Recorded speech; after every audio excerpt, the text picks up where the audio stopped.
مرحبا، أهلا وسهلا فيكم بحلقة جديدة من بودكاست إطلاق الطاقات المدنية، تعزيز المشاركة وتوسيع الفضاء العام بمنطقة الشرق الأوسط شمال أفريقيا.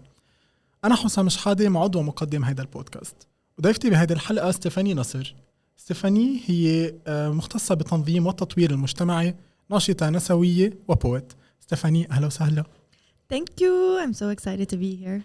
I'm so happy to be hosting you today. ستيفاني أهلا وسهلا فيك بهذه الحلقة. أول شيء I'm so happy that I'm hosting you today to be talking about your experience, your perspectives and the lens you use أو من خلالهم بتشوف المساحات الآمنة أو community organizing. رح بلش معك بهيك سؤال عن رحلتك أنت بالتنظيم المجتمعي. شو اللي دفعك لحتى تفوتي بالتنظيم والتطوير المجتمعي؟ وهل كان في هناك أي لحظة معينة حسيتي فيها أنه هذا العمل ضروري وملح كجزء من البناء أو أنه تكوني جزء من المساحات الآمنة أو المساحات الأأمن؟ Alright, so a lot of who I am at the moment is someone who I've always been. I've been very vocal. كتير تفوتنا بحيطان at points in my life, خصوصا growing up. But I truly believe that's what got me into this scope. That I had a voice and I had opinions and I used to see the things that would happen around me that I didn't necessarily agree with, that I thought was problematic, that I thought was not in support of communities, in support of people and individuals, collectives, regardless of what it was. And one step after another, it kind of unconsciously took me in this direction. But what started it is volunteering. So I am where I am because I started to volunteer. And I started to throw myself in spaces not knowing or not knowing what to expect when it comes to where are we going from here. So from literal one space to another, be it community center spaces or spaces that were created on campus, spaces in other organizations, initiative, grassroots, where it was meant for people to come together and work towards a specific cause, I was able to identify which causes I would like to be part of and which movements I wanted to go towards. Ironically, they were a lot. And I was kind of jumping from one movement and one cause to the other. And at the same time, I was part of all of them at the same time. They're all very intersected, and you can't run away from one cause just because you're focused on another cause. But I think what made me notice that, something has to happen. There's a lot of causes, a lot of movements, a lot of change that needs to occur in the world. But I was able to find myself in those movements and causes within the scope of culture, where it wasn't just about having one specific focus on one community, but rather more on the concept of human rights and being able to develop and work with people on that scope. And coming from an artistic background as a poet and performer, I was able to embody both of those, the elements of culture and people, but also community organizing in its not so traditional ways together. And I started at a very young age, I'd say around 18. So I was able to see that and I identified to myself kind of like, this is important. Something has to happen with everything that's happening around us.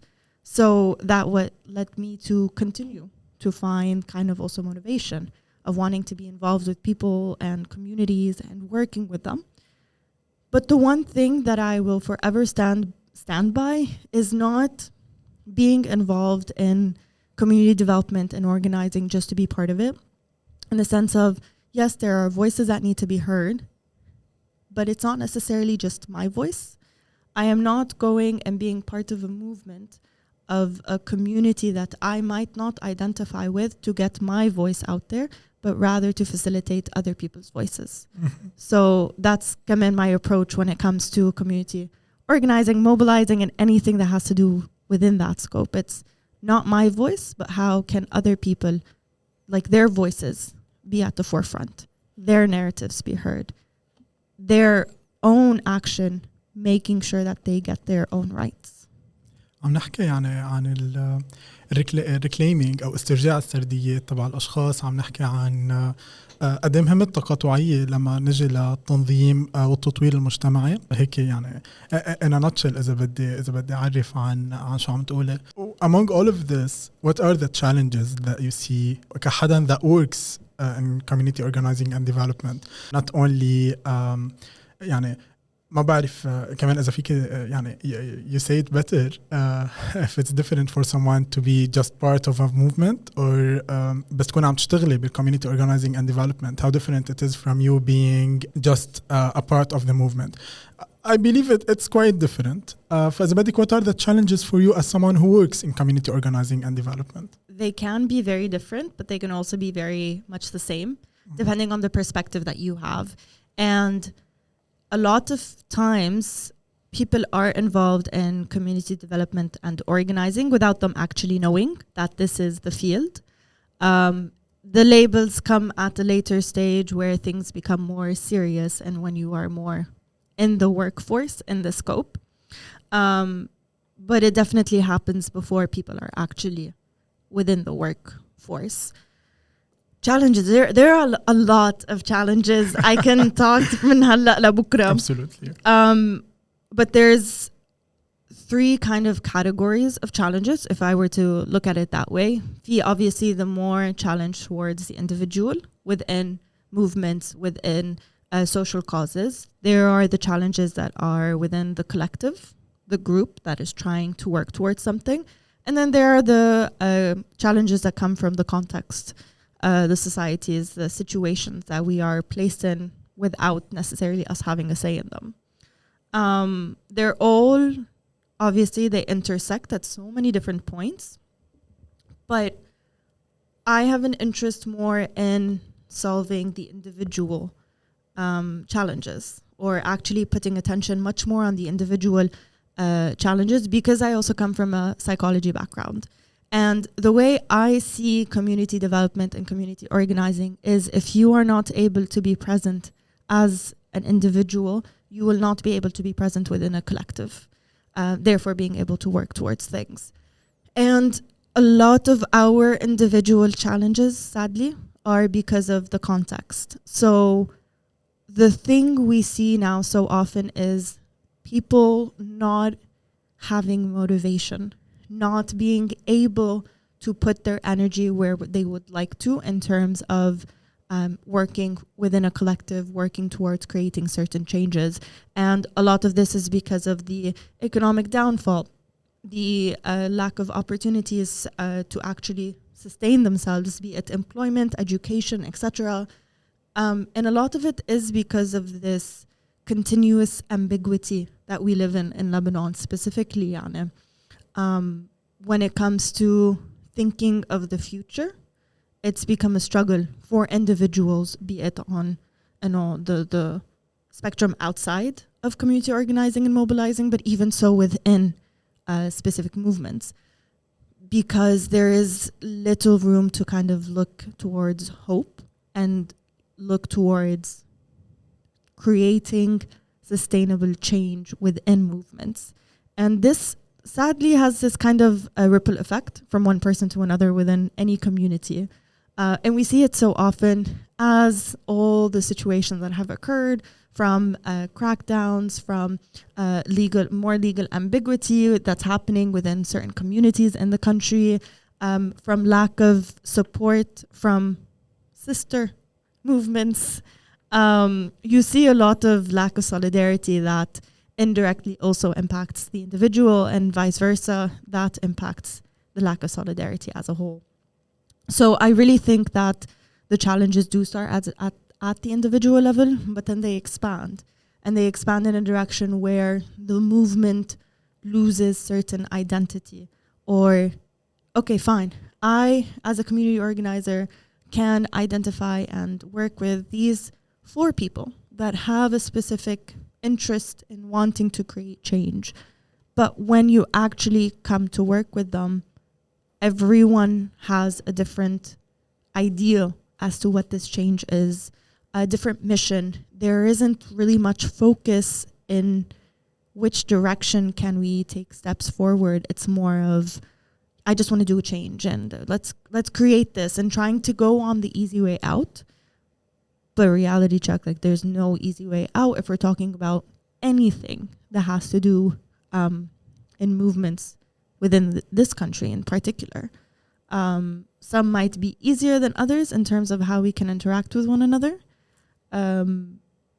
But specifically for movements, and when you are trying to organize within communities that do not have spaces to occupy and to have their voices be heard, be it physical spaces or digital spaces, it makes things much harder to become all on the same page. Needless to mention the dynamics that happen within communities, within different groups, specifically within the increase of the NGOization of things. Mm-hmm. And what does that mean for people being volunteers versus being employed, versus where is funding coming from, versus with this is a lifestyle because I am an activist and I want to be here and I believe in this, but at the same time I am getting an income. Where do the thin lines differentiate one thing from another? And I feel like one of the biggest challenges, and Aslan, it's something that's spoken about so much more in our current context, when we're talking about organizations and funding, the entire interest of the scope of NGOs for movements. Where is that taking us? What's the next step that people can take, be it people that are within the scope as employees doing a job and then everything ends when they're done with their job, or if we're talking about activists and everything that they are putting into this. And a lot of times people have a lot to lose when putting themselves in the forefront of community organizing and mobilizing, not necessarily in the sense of organizing itself, but being involved and being a person that is leading a group trying to create some sort of sustainable change. بعتقد كمان هذا الشيء أكتر تشوز بالكونتكست الحالي تعولنا بلبنان، بس كمان على الكونتكست بالدول المجاورة مثل تونس وغيرهم.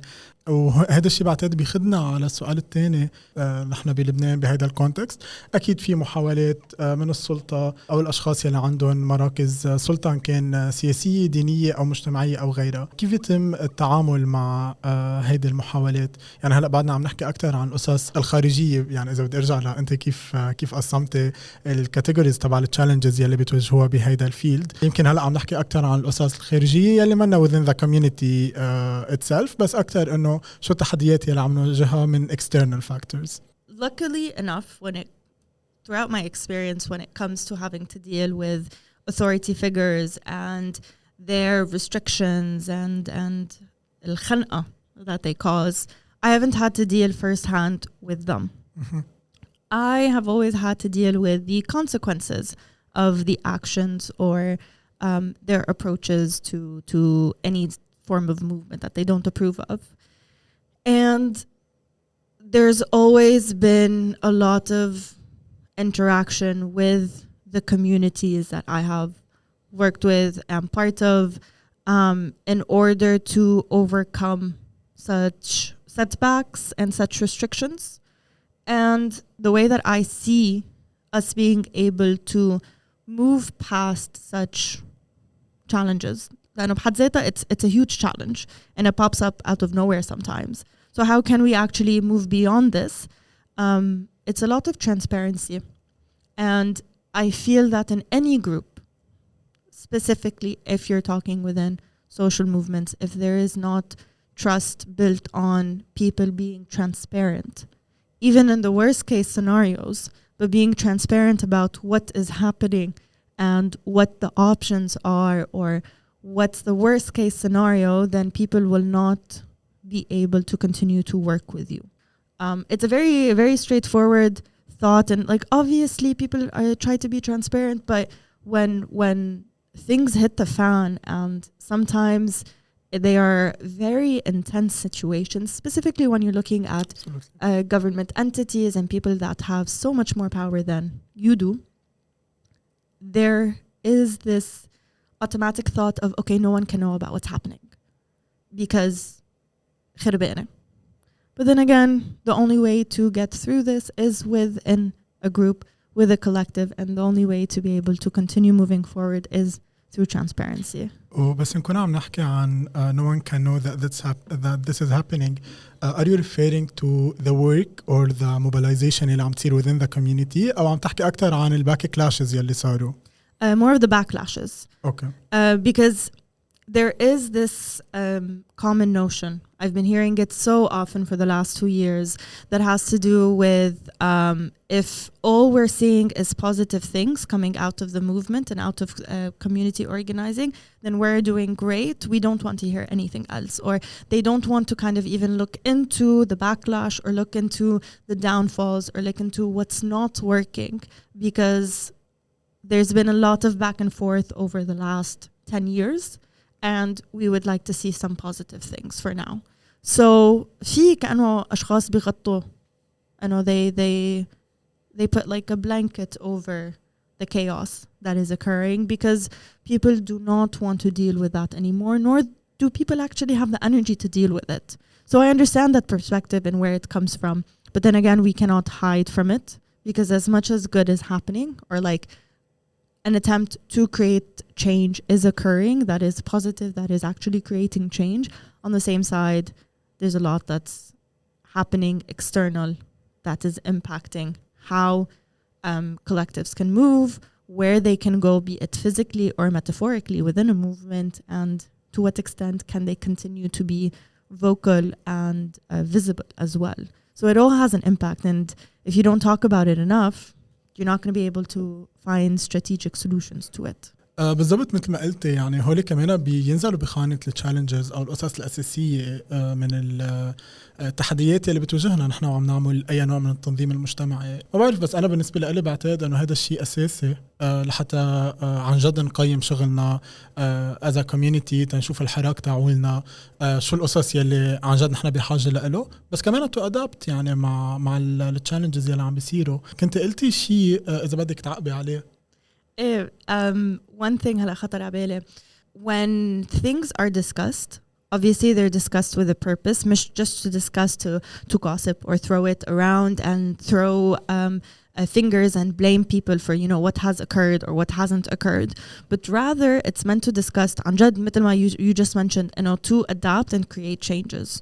And adding the cherry on top to this challenge in particular is that where or when they are discussed, when these backlashes are discussed, they are discussed in closed doors.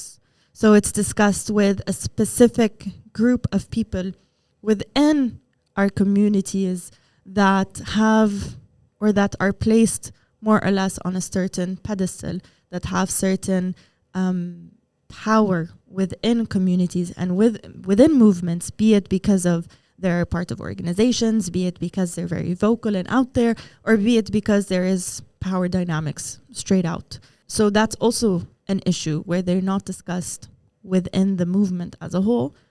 Okay, مش الكل, it's their place for it, and no, not everyone is involved in the same way, but still needs to expand beyond just a few people where it's discussed. And you think هيدا نوع من الإقصاء، ما بعرف إذا بدك نسميه إقصاء يعني لكل الأشخاص يلي هن بالحراك، يعني ما بعرف بمحل، بس قد ايه بتحسي إنه هذا الشيء كمان بيأثر على قد ايه الأشخاص فيهم يوثقوا بالحراك يلي عم بيصير؟ وكان بدي روح انتقل على سؤال تاني اللي له علاقة بكيف بتنبنى الثقة بالكونتكست تاعولنا. يعني نحن من اول ما بلشنا عم نحكي عن قد ايه السياق تاعولنا مركب ومعقد، وقد ايه في تشابكات، وقد ايه بمحل كل شيء بيرد على بعضه. فهل فينا نحكي او فينا نضوي عن الاقصاء يلي ممكن يصير، بس كمان ما بعرف اذا انت بدك تسميه اقصاء او لا، لما ينحكى بالتحديات يلي بتواجه الحراك، لما مش كل الكوميونتي تكون جزء منه؟ شو برايك هذا الشيء بيعمل بثقه الكوميونتي بالحراك، او لما بمحل يعني الاشخاص يكونوا شايفين او يعتمدوا على اشخاص معينين to take the lead بمحلات؟ لأنه يعني بمحلات مش كلنا، يعني not necessarily كلنا we want to be بمحل تنقود حراك. يمكن أنا بدي أكون بالحراك بس بدي حدد وين بدي أكون منه، شو المسؤوليات تاعولاتي. Okay, one thing I do with volunteers, مثلا group of volunteers, 10 people working towards as simple as creating an activity. if 5 out of the 10 are active and بيشاركوا رأيهم وشو فينا نعمل وكيف فينا نظبط وكيف فينا نحسن and logistics and everything that's needed for the activity. And the other 5 مقسمين.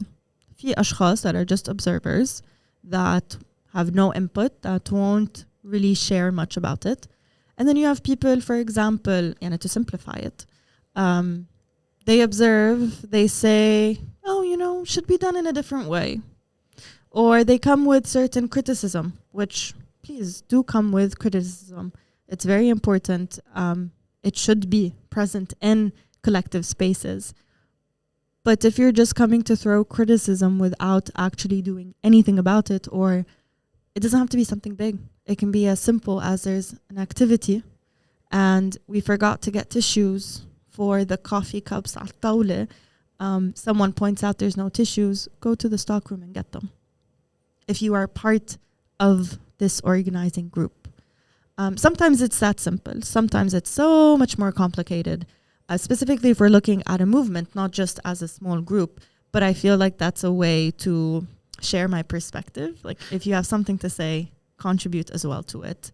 I believe this is a perfect metaphor. You made it very simple. Yeah, please continue. But definitely, there's a lot of psychology into it and a lot of ego. A lot of, there's always going to be someone who's going to lead. That's for sure. It's part of how humans interact in group settings, regardless if it's social movements or it's just عم نعمل بروجي للجامعة. So like that is going to happen. It's how the group can trust one another. It's not about someone coming in and building trust. To answer your question as well, more specifically, it's about how the group can value the element of trust. Because if I don't trust someone within my group, I will not be willing to work with them efficiently in the way that is suitable for the collective, suitable for the individual, and for the movement as a whole. From the simplest thing to the most extravagant thing that is occurring. So how it can be built, I can't answer that specifically because it's just too complicated. And it depends. As long as people are able to adapt to the group that they're part of, then trust can be built. Obviously, the values of transparency, being authentic to yourself, knowing how to speak to people, knowing how you can be part of spaces. All those are small things, values, tools that people can use to build trust. But then again, there is no definite answer to it. Mm-hmm, mm-hmm, absolutely.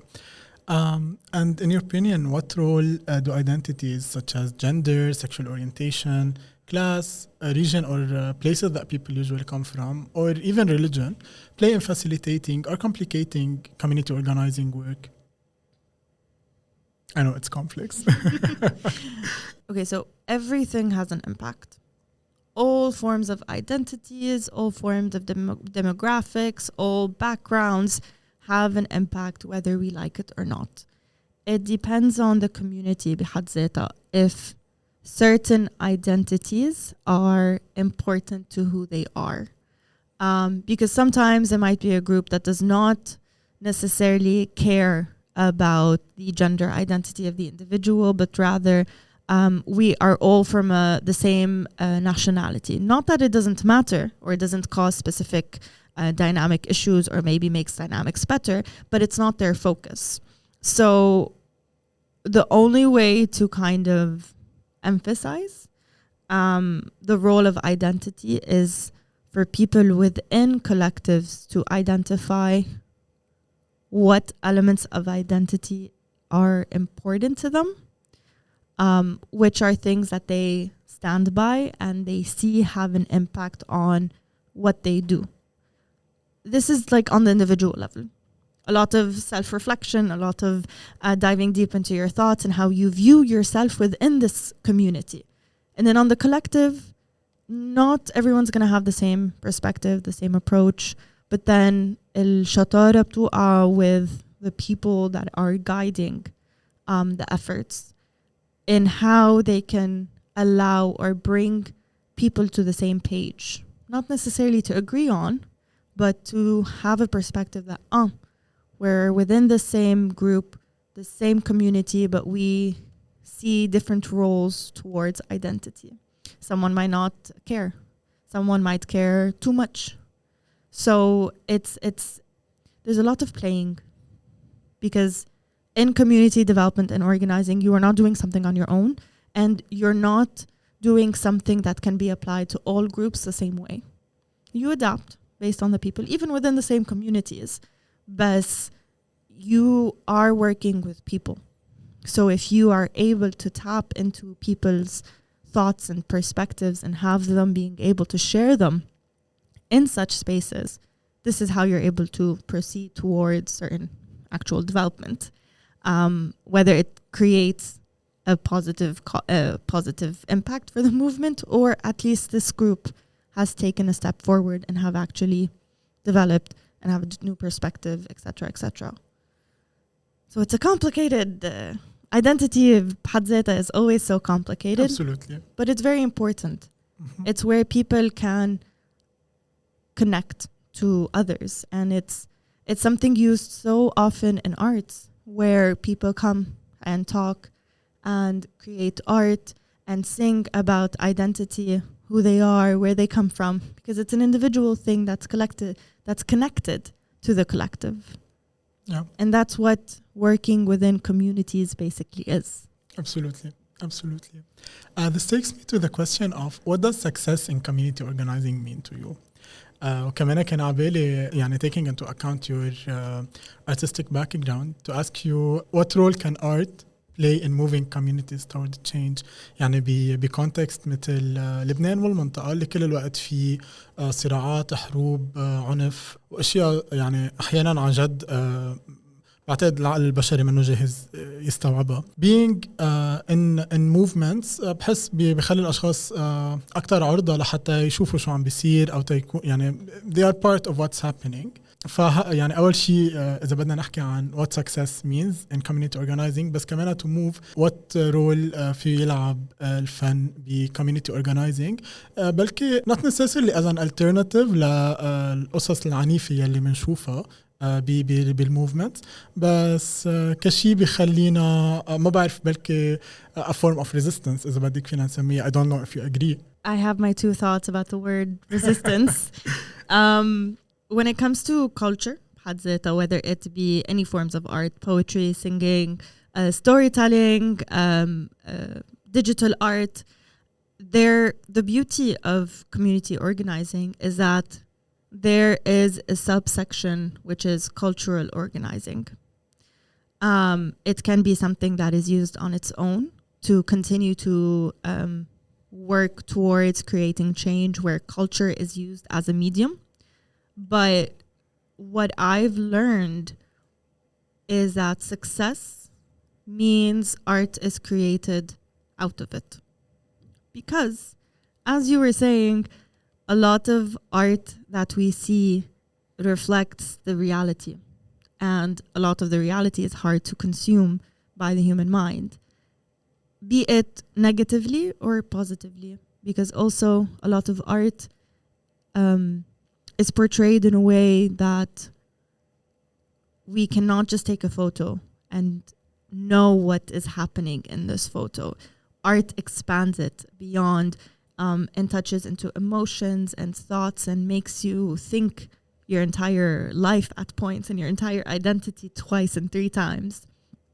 So the way I see community organizing is it's taken forth certain developments, certain changes, be it big campaign, advocacy, community bonding activities, things that's meant to develop internally or internally for the external, regardless of which aspect it is. But at the end of it, when art is created, where people have reflected on what has happened and have been able to create art, I think is a huge element of success. Obviously, it's not success on its own, but it's a huge element of it. And I feel I do I do focus on that more than I would on, for example, data development or policy changes. Of course, those are elements of success, without a say. When policies have shifted, when things are developed in a way or have shifted in a way to support the community at hand, those automatic. But we do forget the art aspect of it, or the impact that it has on people and people's perceptions, be it about the movement or about society as a whole. So I find beauty in that. It's certainly beautiful. And I think not enough people talk about it. We do talk about how much spaces we have for the arts. Although, yes, they have been limited. They are very much centralized in Beirut, but there are efforts to decentralize. And these spaces, step after step, are being transformed into spaces that not only welcome voices and forms of expression, but are actually working in a non-traditional, instead of an alternative, without using alternative, using non-traditional way, where it's not just a medium, but it's an element of movements and community organizing on its own, where people get together, look into things, reflect, and then continue creating certain changes within societies. It's beautiful, it's poetic. Yeah. I think that's indeed very beautiful. And I totally agree. I mean, ما في شيء that I can add to this. This will take me to our final question. أول شيء I must say إنه الوقت كتير ملأ بسرعة. I'm really enjoying the conversation. Our last question would be يعني بس نكون عم نحكي عن safe spaces، بس نكون عم نحكي عن community organizing and development، ما فينا ما نحكي عن self care. لأنه I love that you spoke a lot about the psychology of the person and قدمهم إنه for the person يعني مش بس الcollective بس كمان how is the person in the collective. ولأنه for me يعني هولي these are two things that cannot be separated. Both of them. So this will take me to the final question. How do you balance your role as an organizer with self-care? How do you take care of yourself among all the chaos that we live in? Especially يعني كمان لأنه the kind of work يلي فيه شغل كتير مع العالم and I think this is something you highlighted بمحلات معينة and working with people منه شيء standard منه as if you're doing any just equation وخلص. People are different, people are unique, كل حدا عندهم their own personality and كل التركيبات تبع شخصيات العالم. So I don't think it's as easy to do a job ما بيتطلب هالقد to know how to deal with people. بس كمان I believe this leaves a certain impact on the people that are doing the work. So how do you take care of yourself among all of this? وكمان بالcontext يعني الcontext بدي زيده بكل سؤال. بالcontext تاعنا أكيد. When you find out, let me know. No, I'm kidding.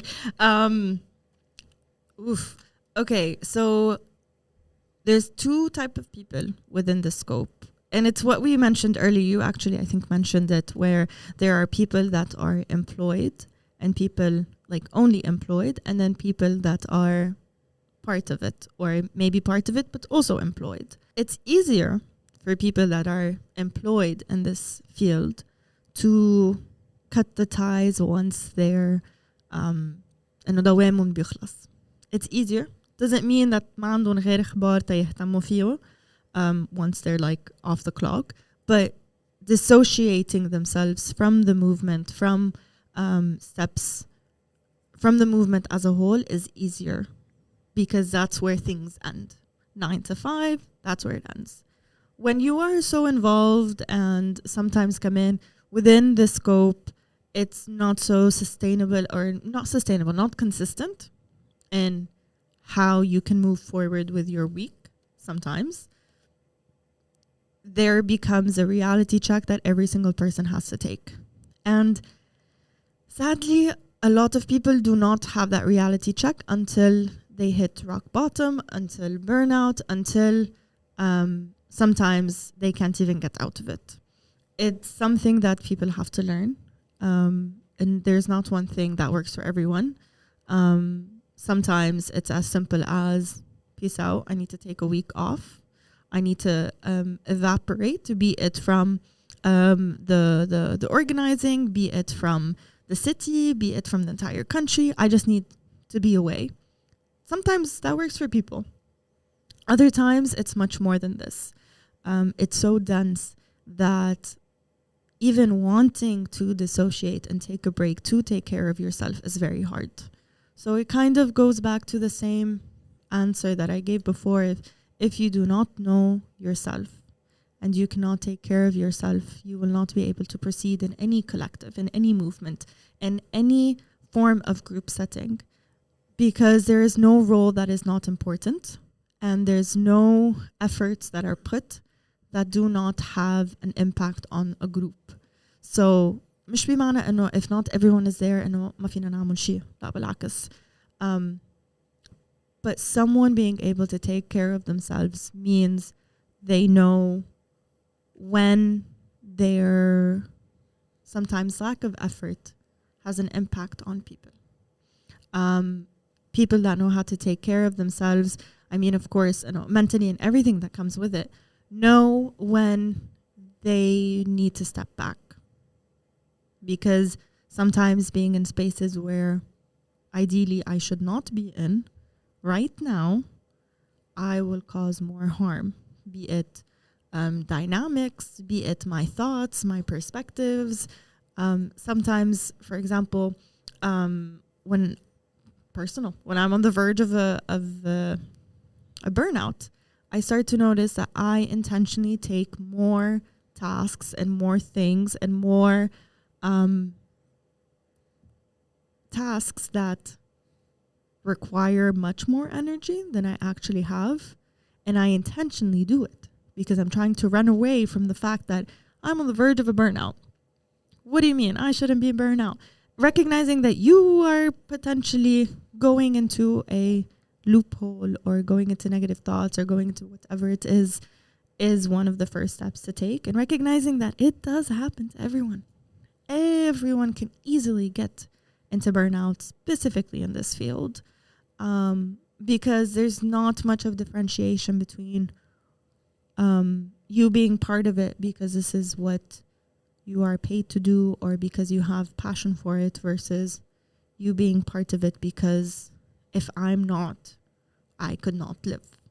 And a lot of that have that within movements, that if we cannot be part of it right now, I will not know who I am. So I think this question even is on a broader scope for all activists, not just for people within community organizing, because it's so important. And the nice thing is that there is a lot of sensitivity now, more so than 10 years ago, on the topic of burnout, on the topic of being able to take care of yourself. And specifically within our context, the nice thing that I've been seeing is that there are a lot of trauma-informed approaches and practices being implemented, whether it is working with communities or towards individuals within these collectives and communities that's supporting people to be able to adapt to things that are out of our control. Yeah. I believe this is the perfect note to conclude this episode on. Stephanie, I would like to thank you very much for all the input يلي جبتي اليوم على هذه الحلقة, for this rich experience and for everything that you said. يعني I personally enjoyed this so much. I would like to thank you for being my guest today. Thank you for having me. I'd love to continue to talk about this for hours and hours. Yeah, sadly, we don't have the time. I think we must do that again. Thank you, Stephanie. Thank you.